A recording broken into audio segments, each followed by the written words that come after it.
Welcome to IE News and to our viewers on IETVTT.com. I am Michael Dume. Thanks for joining us. In the headlines, Homeland Security Minister Roger Alexander says the suspects detained after more of a quadruple murder to prevent reprisal attacks.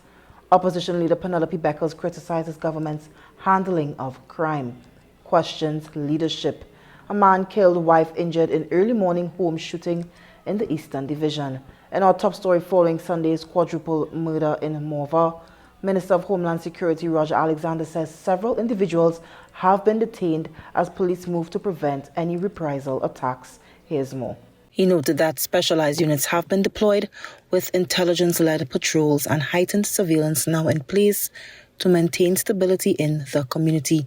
In a related development, the minister also confirmed that 10 men are now in custody in connection with the murder of municipal police officer Anusha Eversley and the theft of firearms from the San Fernando Municipal Police Station. Earlier, Police Commissioner Alistair Guevara had indicated that 6 suspects aged 16 and 33 were initially detained as investigations intensified.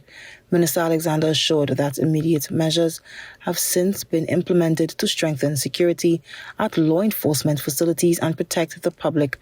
Authorities say operations remain ongoing as they continue efforts to contain violence and prevent further escalation. In response to the question and to this heinous act in Mova, the Tobago Police Service has taken immediate decisions and action. Several persons have already been detained in connection with the matter. To specifically address the risk of reprisal, specialized units have been deployed to the area. We are maintaining peace through active intelligence-led patrols and heightened surveillance within the community. Mr. President, I thank the honourable member for the question. The murder of Corporal Eversley at the San Fernando Municipal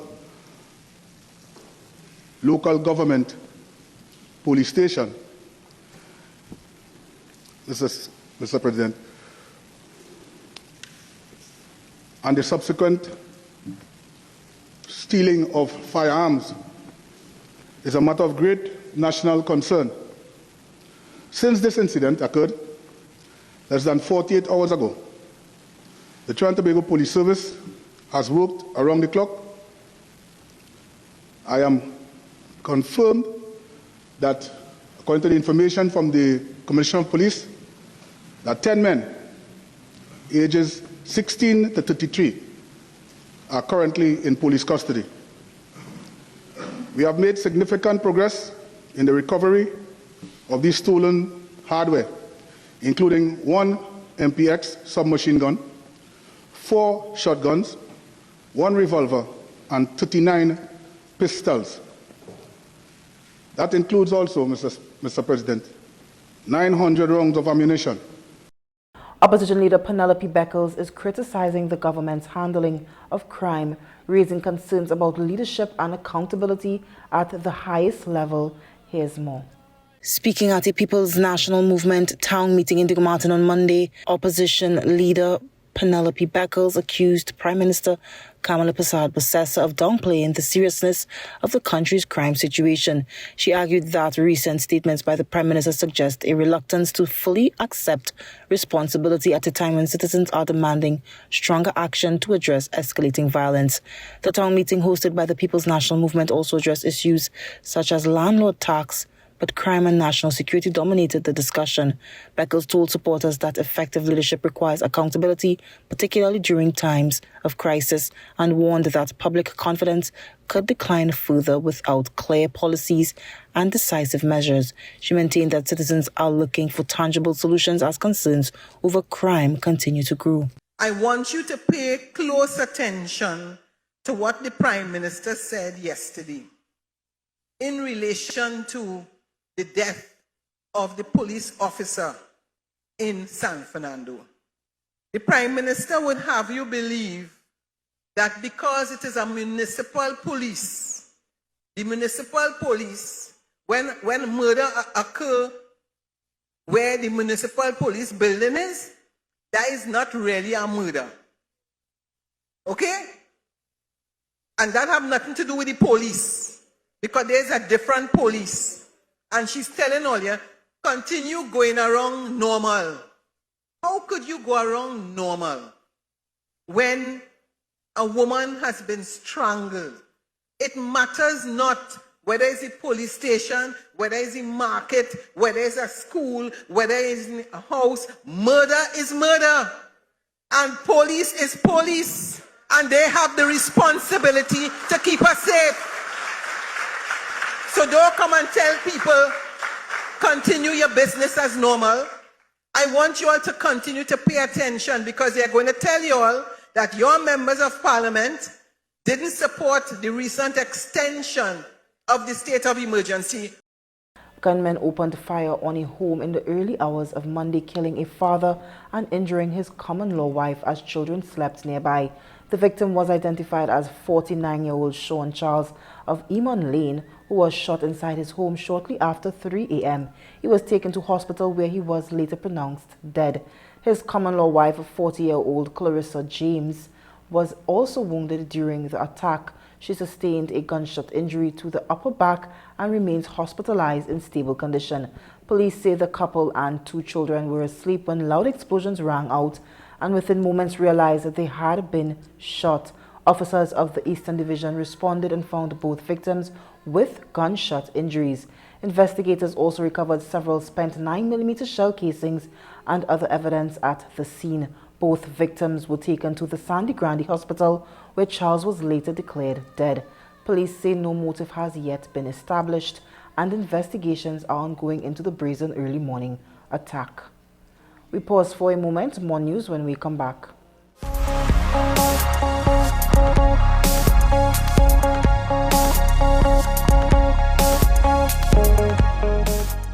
From the freshness of the ocean, Rainbow has sealed in all the natural, healthy goodness in their canned tuna, sardines, and mackerel. So go ahead, enjoy some crispy sardines, stewed mackerel, or a creamy tuna salad. Because while your tummy enjoys the great taste, your heart and immunity will love the healthy omega-3s, calcium, protein, and more. Rainbow's canned tuna, sardines, and mackerel are 100% real fish. So it's tasty, healthy eating for your body, heart, and mind. Rainbow canned fish. Tile Expressions Limited, as one of the largest importers of tiles, offers an extensive range of high-quality tiles in ceramic, porcelain, granite, stone, and mosaic options. Additionally, we offer a variety of tile accessories and bathroom sets to complement any decor style. We are committed to providing exceptional customer service and swift delivery of all products. From indoor and outdoor tiles to bathroom sets and tile accessories, we have curated a range that caters to both traditional and modern taste. Lampus 13, Ajudha Road, Munro Road, Canopio. Call 223-8453. Welcome back. Prime Minister Kamala Persad-Bissessar says the long-delayed University of the West Indies South Campus in Derby is now back on track as rehabilitation works continue to advance. In a post on her official platform, the Prime Minister confirmed that she recently toured the Derby facility, where active repair works are underway following years of delays. She described the project as more than just a physical upgrade, noting that the reopening of the campus will expand access to tertiary education, particularly for students in South Trinidad. The University of the West Indies South Campus in Derby has been seen as a major step toward decentralizing higher education, reducing travel time for students, and easing pressure on existing campuses. While an official reopening date has not yet been announced, government has indicated that the campus is being prepared for the start of the new academic year. Officials say the project forms part of a broader effort to improve access to education and support regional development. No child should ever be denied a future because of distance or because of poverty. And the doors of learning must not stand far away, but open where all our people live, work, and raise their families. It also fulfills our manifesto commitment to get this campus up and running as a hub for education, for training, and national development.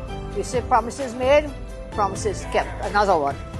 As of today, I am told that 10 major tenders have been initiated to cover the full restoration work. More important, not just for the students coming here and for their parents, is that this project is about people. It will generate jobs. It will generate employment across construction, engineering, technical and service sectors.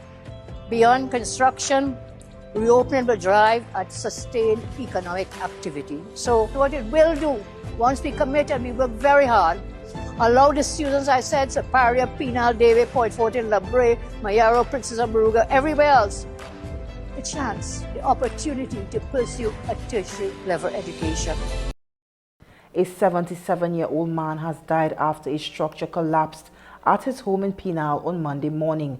Kenny Gadari Hadbakchan of Satnarayan Trace Clark Road was reportedly pinned beneath a wooden and galvanized structure shortly after 9:30 a.m.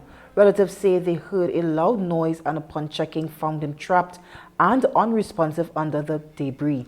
He was pulled free with the assistance of family members and neighbors. Emergency responders attempted to revive him but were unsuccessful. A district medical officer later visited the scene and pronounced him dead. His body was removed to the San Fernando General Hospital mortuary pending a post-mortem examination. Police say investigations into the incident are ongoing. The jet ski operator detained in connection with the death of 7-year-old Angelica Sadie Jogi of Pigeon Point, Tobago, that is, has been released as investigations continue. Assistant Commissioner of Police Rishi Singh confirmed that the 32-year-old operator was released last Saturday pending further inquiries. The tragic incident occurred on April 8th when the child, who was visiting Tobago with relatives, was struck by a jet ski while in a designated bathing area at Pigeon Point. Angelica, a student of San Fernando TML Primary School, was taken to the Scarborough General Hospital but later died from her injuries. Her mother has since called for justice and is urging stricter controls on jet ski operations, including calls for a possible ban. In the wake of the incident, jet ski operators across Tobago have rallied in support of the detained operator, describing him as experienced while also calling for clearer regulation of the industry. The matter has also drawn concern from tourism stakeholders, with the Tobago Hotel and Tourism Association warning about the risks associated with personal watercraft. Police say the investigation is now nearing completion, with documents being prepared for submission to Director of Public Prosecutions Roger Gaspard, who will determine whether charges will be laid. There was a strong regional push this week to rethink how homes are built across the Caribbean as key leaders and development partners came together for a 2-day workshop focused on resilience. From Thursday, April 16th to Friday, April 17th, the Inter-American Development Bank and the Caribbean Development Bank, with support from the Ministry of Housing, hosted a high-level workshop titled Building Resilience in the Existing Housing Stock of the Caribbean. Here's more. The event brought together delegates from across the region, including St. Vincent and the Grenadines Housing Minister Andrew John, IDB Barbados Country Representative Karina Cockburn, IDB Division Chief for Housing and Urban Development Tatiana Gallego, Grenada's Permanent Secretary in the Ministry of Social and Community Development Sylvia Bennett Thomas, and Caribbean Development Bank Advisor Stefan Sandiford. Opening the workshop, Housing Minister Dr. David A. Lee delivered a stark reminder of the region's vulnerability, warning that the way homes are built can no longer be taken lightly. He noted that Caribbean countries are often victims of how we build, where we build, and what we choose to ignore, stressing that housing is no longer just a social or development issue, but a matter of national security. He made it clear that resilient housing is not a luxury upgrade, but a basic requirement for survival in a region increasingly exposed to extreme weather. Over the course of the 2 days, participants took part in detailed discussions on retrofitting existing homes, examined the lessons learned from past hurricane rebuilding efforts, and explored real examples of homeowner-driven construction projects here in Trinidad and Tobago. There were also technical working sessions as well as conversations around financing opportunities through both the IDB and CDB and what concrete steps should follow. As the workshop wrapped up, Senator Philip Alexander, Minister in the Ministry of Housing, delivered the vote of thanks, saying the engagement went beyond discussion. He described it as laying the groundwork for stronger partnerships, deeper collaboration, and meaningful action to better protect homes and lives across the Caribbean. You're watching IE News. We'll return after these messages.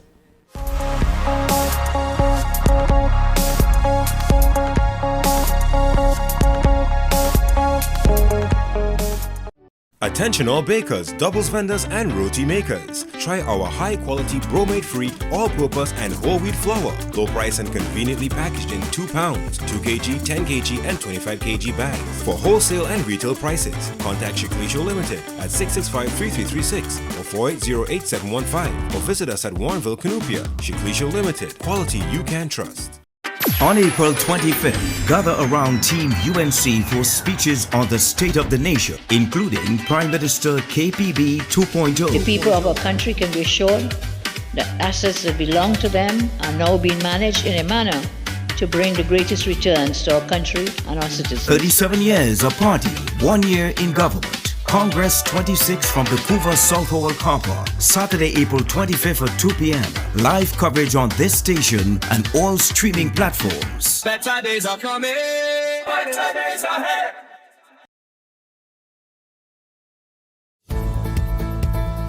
Are you renewing your motor, homeowner or business insurances shortly? Then call Kalyani Limited, agency for Tatil, for a competitive quote. With 2 locations, Todd Street, El Socorro, and 5 Rivers, Aruca.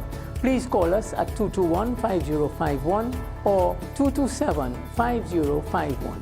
Kalyani Limited, agency for Tatil, building relationships exceeding expectations.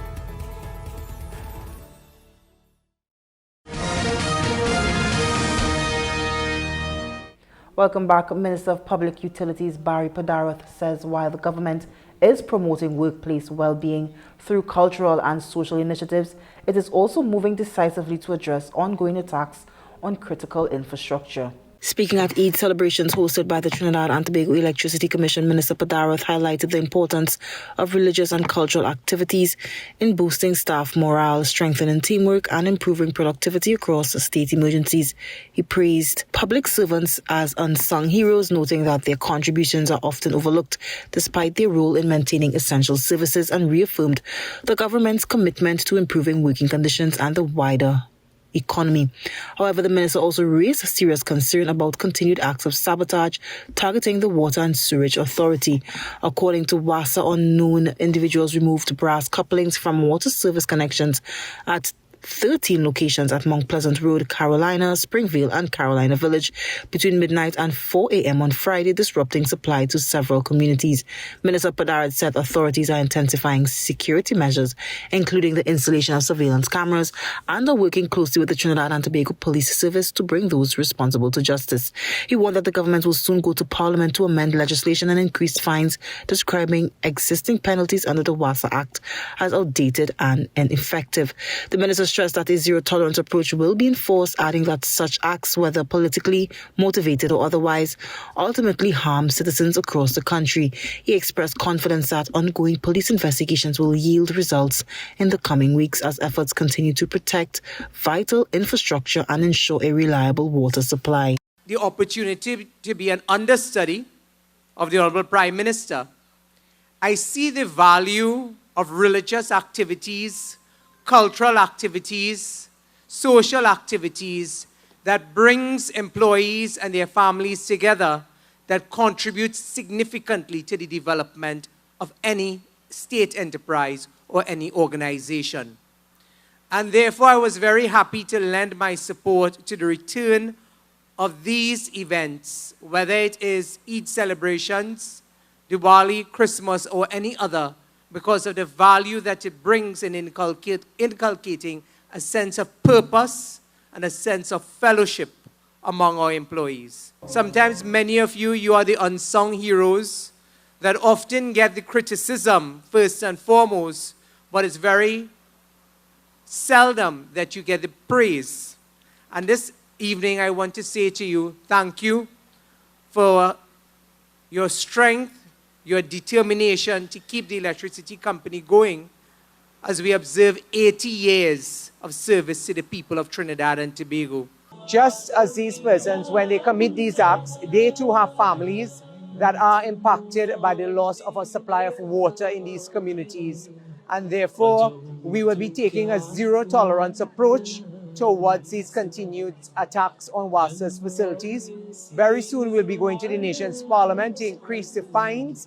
As I indicated a few weeks ago, the WASA Act needs to be updated. It has not been updated in many years, and therefore the fines are very low. So even though you may get a conviction in terms of persons who may have committed these offenses, because we are getting information as we go along, and once we continue to invest in the cameras and additional security equipment at WASA's facilities, you will be able to get the information and the evidence to prosecute these persons, but also the fines must be commensurate with the offense.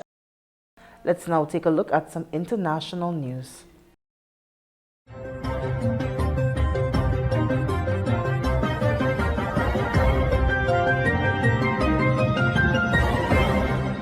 Tonight, as critical new talks between the US and Iran hang in the balance, the standoff over the Strait of Hormuz escalating.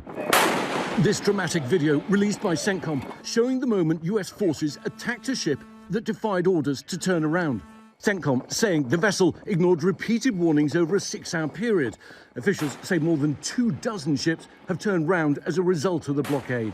President Trump posting that US forces have fired on and seized an Iranian-flagged vessel that tried to get past the American blockade and ignored warnings to stop. Writing, the Iranian crew refused to listen, so our Navy ship stopped them right in their tracks by blowing a hole in the engine room. Right now, US Marines have custody of the vessel.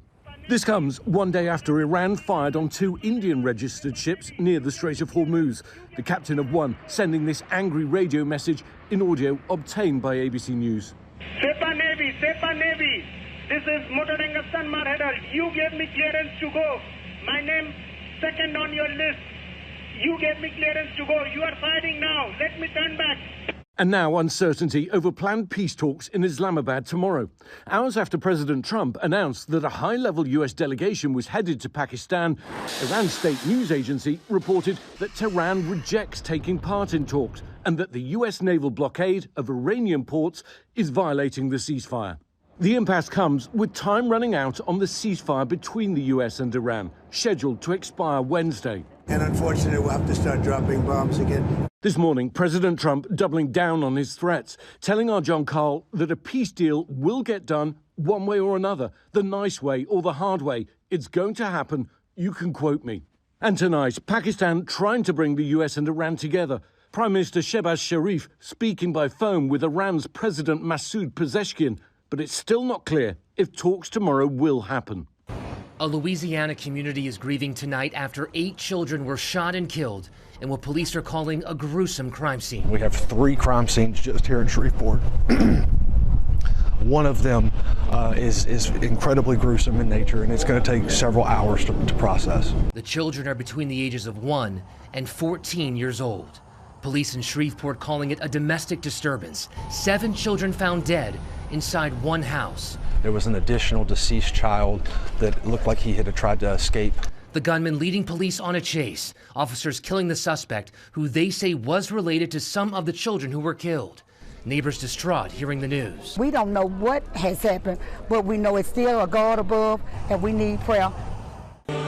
Tonight, the first American Pope calling for peace and unity in front of a crowd of 100,000 worshippers, wrapping his first week of his landmark papal trip to Africa. Today, Pope Leo calling the 10-day ceasefire in Lebanon a sign of hope. Lamento profundamente. Speaking in Portuguese following a mass in Angola, the Pope pleading to world leaders to continue peace talks throughout the Middle East. The pontiff crisscrossing through Africa on his historic 11-day trip, advocating for social justice. Tens of thousands of faithful, as you see, have come out to celebrate Mass here with Pope Leo. Earlier this week in Cameroon, the Pope with a message to the youth. Do not let yourselves be corrupted by temptations that waste your energies and do not serve the progress of society. Santa Maria. More than a fifth of the world's Catholics are in Africa. The continent is the fastest growing region of the Catholic Church worldwide, and a driving force are Africa's young people. It's good to be a young Catholic because you're having some movement in church that people are entering sites. Pope Leo remains committed to preaching the gospel and building bridges between Christians and Muslims.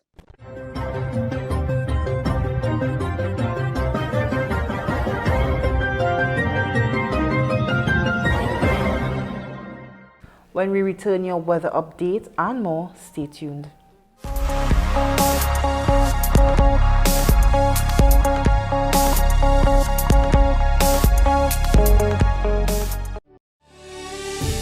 Let's do India and Nepal, a soulful journey across timeless destinations. Delhi, Kathmandu, Varanasi, Ayodhya, Haridwar, Rishikesh, Agra, and Jaipur. August 12th to 28th. Presented by Pandit Omarat. Call 681-3476 to book now. Not just a trip, it's a spiritual and cultural experience. In our lives, there are moments that need to be remembered.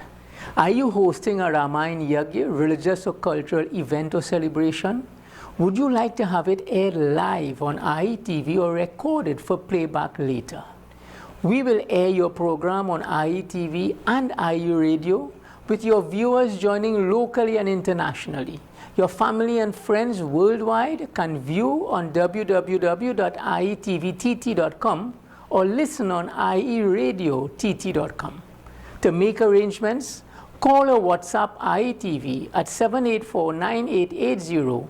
Let us record your cherished moments and share it. On April 25th, gather around Team UNC for speeches on the state of the nation, including Prime Minister KPB 2.0. The people of our country can be assured that assets that belong to them are now being managed in a manner to bring the greatest returns to our country and our citizens. 37 years of party, 1 year in government. Congress 26 from the South Campus, Saturday, April 25th at 2 p.m. Live coverage on this station and all streaming platforms. Better days are coming. Better days ahead.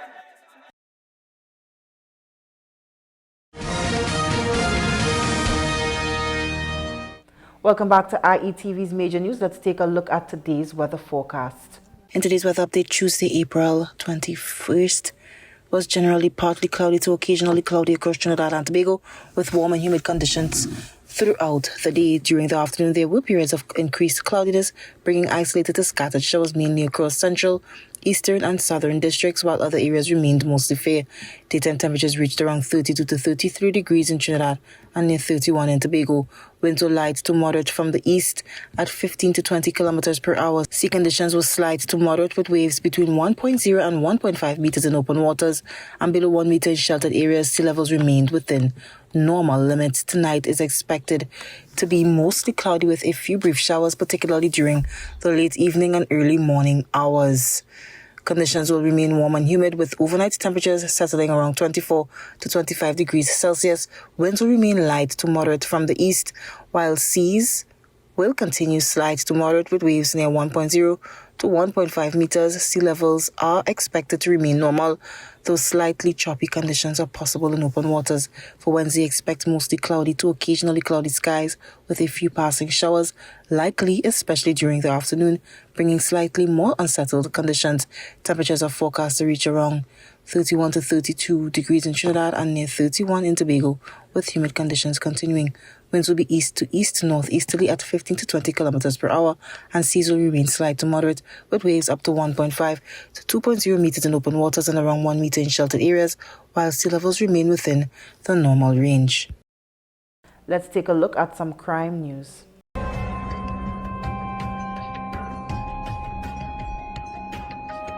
Officers of the Tobago Divisional Task Force Area West seized significant quantities of narcotics during an Operation Steady Guard exercise conducted across multiple districts in Tobago.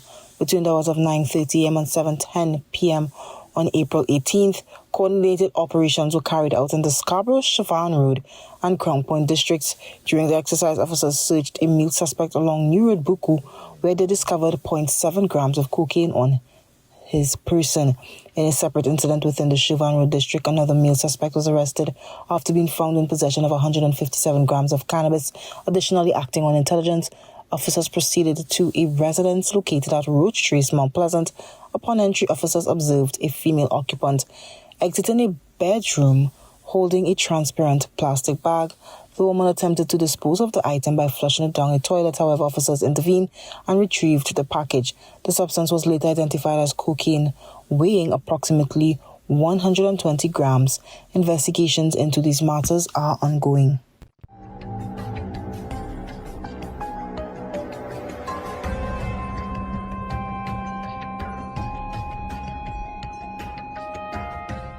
Recapping the headlines, Homeland Security Minister Roger Alexander says suspects detained after more of a quadruple murder to prevent reprisal attacks.